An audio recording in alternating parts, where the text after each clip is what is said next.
ये स्वाभाविक है। राष्ट्रीय जनता दल विपक्ष की राजनीतिक पार्टी है, तो जिसकी जो इसी सोच होती है वैसा नजरिया होता है। भाई, इस देश के अंदर में डॉक्टर भीमराव अंबेडकर ने संविधान बनाया है और संविधान में विभिन्न जो आयाम हैं, कार्यपालिका, विधायिका, न्यायपालिका, एक दूसरे को नियंत्रित करता है। तो परिवार के नाम पर पार्टी चलाना यह लोकतंत्र में जायज है। यह नए भारत का आगाज होगा कि भ्रष्टाचार ही सामाजिक न्याय है। यह नई परिभाषा राष्ट्रीय जनता दल को तय करना चाहिए कि गरीबों की संपत्ति जमीन के नाम पर नौकरी के नाम पर लिखवा लो, अपने परिवार के सदस्य को भी नहीं बख्शो। तो ये सामाजिक न्याय की परिभाषा है। तो जिसकी जैसी सोच रहती है, अरे देश सबका है, किसी की जागीर देश नहीं है, देश पर हक सबका है। हर एक धर्म, हर एक जाति, हर एक नस्ल और विकास के पैमाने पर भी कोई भेदभाव नहीं किया जाए, यह संविधान की अपेक्षा है और वह किया जाना आवश्यक है और किया जा रहा है। बिहार चुनाव में एनडीए के द्वारा ये घोषणा की गई थी कि 1 करोड़ रोजगार और सरकारी नौकरी दी जाएगी 5 वर्षों में। उसकी शुरुआत हो गई है। नए साल में टीआरई 4 के लिए 14 जनवरी से शुरू होगी नियुक्ति प्रक्रिया। 31 जिलों में आ चुकी है रिक्तियाँ। देखिए, देश के अंदर में शिक्षा विभाग में खास करके जो प्राथमिक शिक्षकों की नियुक्ति हुए, देश में सबसे ज्यादा शिक्षक छात्र अनुपात में बेहतर स्थिति में है। और ऐसी स्थिति में राज्य सरकार का वह संकल्प, एनडीए का संकल्प कि हम 1 करोड़ रोजगार देंगे, उसमें संगठित क्षेत्र और गैर सरकारी क्षेत्र भी है। उसमें शिक्षकों की नियुक्ति टीआरई 4 एवं लाइब्रेरियन की नियुक्ति लंबे समय से वह रुका हुआ था। हम राज्य सरकार को बधाई देते हैं कि आपने इस दिशा में सार्थक पहल की है।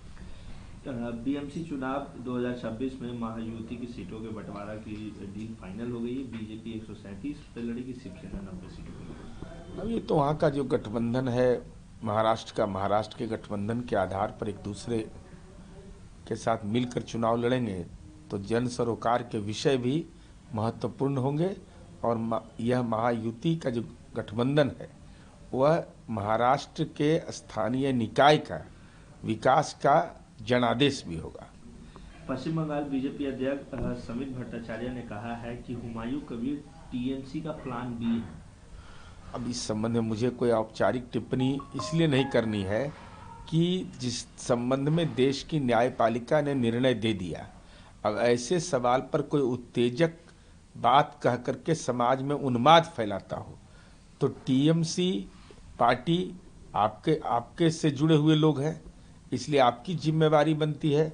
और खास करके वैसे संवेदनशील मामले जिस पर न्यायपालिका ने अपनी टिप्पणी कर दी, सर्वदलीय सहमति बन गई, आम लोग इसके पक्ष में हैं, और ऐसी स्थिति में अकारण विकास को मुद्दा नहीं बनाकर ऐसे मुद्दे पर राजनीति का एजेंडा तय किया जाना अच्छी बात नहीं। भारत ने अल्पसंख्यकों के आरोप पर पाक पर पलटवार किया है। जिस तरीके से पाक के प्रवक्ता हैं, उन्होंने कहा है कि भारत में अल्पसंख्यक भी सुरक्षित नहीं है और विदेश मंत्रालय को इसको देखना चाहिए। पाकिस्तान जहां लोकतंत्र का गला घोंटा जाता हो, धर्म आधारित जहां राष्ट्र हो, वैसे लोग भारत और हिंदुस्तान के तहजीब पर सवाल खड़ा कर रहे हैं। हालात क्या है? पाकिस्तान अब भी अपने इतिहास से सबक नहीं ले रहा है। भाषा के आधार पर बांग्लादेश का गठन हो गया। आज भी पाकिस्तान के अंदर में बहुसंख्यक और अल्पसंख्यक के बीच तनाव की खबर रहती है। लेकिन यह हिंदुस्तान का तो गौरवशाली इतिहास है कि चाहे इस्लाम धर्म मानने वाले हों, चाहे दूसरे धर्म मानने वाले लोग हों, सब लोग महफूज हैं। और यही कारण है कि देश का संविधान पर सबको आस्था है। उन्होंने अंतर्राष्ट्रीय समुदाय से आग्रह भी किया है कि भारत में धार्मिक अल्पसंख्यकों को निशाने बनाने वाली घटनाओं पर ध्यान दें, क्योंकि क्रिसमस संबंधित बर्बरता की गई, मुसलमानों पर हमला भी शामिल है इन तमाम मुद्दों पर। अगर ऐसी घटनाएं हुई हैं तो निश्चित रूप से कानून उस पर कार्रवाई करेगा।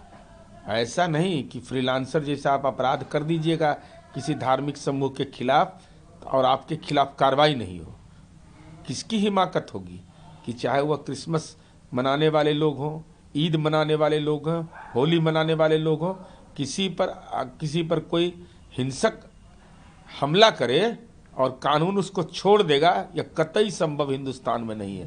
क्योंकि हिंदुस्तान के हर धर्म के लोग इस बात को कबूल करते हैं कि क्रिमिनल मेजर एक्ट पर हमारा भरोसा है, हमको न्याय मिलेगा, और ऐसी घटनाओं को नियंत्रित किया जाना सरकार की जिम्मेवारी भी बनती है। आपने भवन निर्माण को पत्र लिखा है 10 सर्कुलर राबड़ी आवास को लेकर, क्या है कुछ मामला? नहीं, हमारी चिंता यह है कि इस शीतलहर में गमला को ले जाया गया। गमला कौन ले गया, किसका गमला था? तो कल आरोप सरकार पर यह नहीं लगे, क्योंकि सरकार व्यवस्थित ढंग से जनप्रतिनिधियों के जीवन को चलाने के लिए सरकारी सुविधाएं देती है।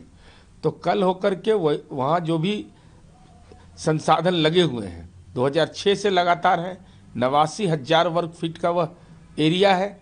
तो ऐसी स्थिति में लगातार यह बात कहना कि भाई जानबूझ के प्रताड़ित किया जा रहा है, जानबूझ के परेशान किया जा रहा है, भाई सवाल यह है कि सिक्योरिटी रहते हुए बंगला से गमला कौन ले गया, और वो गमला किसका है? निजी गमला है, गमला गया तो कहाँ गया, इस पर नजरिया साफ नहीं कर रहे हैं और आरोप प्रत्यारोप लगा रहे हैं। तो हम तो अनुरोध करेंगे कि जिन लोगों ने यह भूमिका अदा की है कि रात में जाके बंगला से गमला लिया है राबड़ी देवी जी के, उस गुनाहगार को जरूर चिन्हित करिए।